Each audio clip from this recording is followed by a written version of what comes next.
হিটলারের মৃত্যুর গল্প শুনলে আপনি সত্যি অবাক হয়ে যাবেন। 29 এপ্রিল 1945 দুপুর 3টার দিকে রাশিয়ান বাহিনী জার্মানির প্রায় সব শহর দখল করে ফেলে এবং দ্রুত হিটলারের দিকে এগোতে থাকে।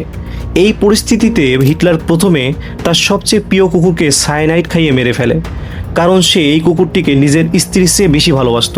এরপরে 30 এপ্রিল রাত 1টার দিকে হিটলার তার ঘনিষ্ঠ বন্ধুদের জন্য একটা পার্টির আয়োজন করে এবং সেইখানে সে ঘোষণা দেয় আজকে সে এবং তার স্ত্রী ইভা একই সাথে একই সময়ে তাদের নিজেদের জীবন শেষ করে দেবে। তখন তার স্ত্রী জানায় যে মৃত্যুর মুহূর্তেও তাকে যেন দেখতে সুন্দর লাগে, তাই সে বুলেটের গুলিতে মরতে রাজি নয়। এরপর হিটলার দুটি পিস্তল এবং দুটি সায়ানাইড ক্যাপসুল আনিয়ে নেয়। দুটি করে রাখার কারণ ছিল বন্দুক জ্যাম হয়ে গেলে বা বিষ কাজ না করলে যাতে সাথে সাথেই ব্যাকআপ প্রস্তুত থাকে। তারপর আনুমানিক বিকেল 6টার দিকে তারা দুজনে একটি কক্ষে প্রবেশ করে এবং সেইখানে হিটলার নিজেকে গুলি করে এবং ইভা সায়ানাইড খেয়ে নিজের জীবন শেষ করে দেয়।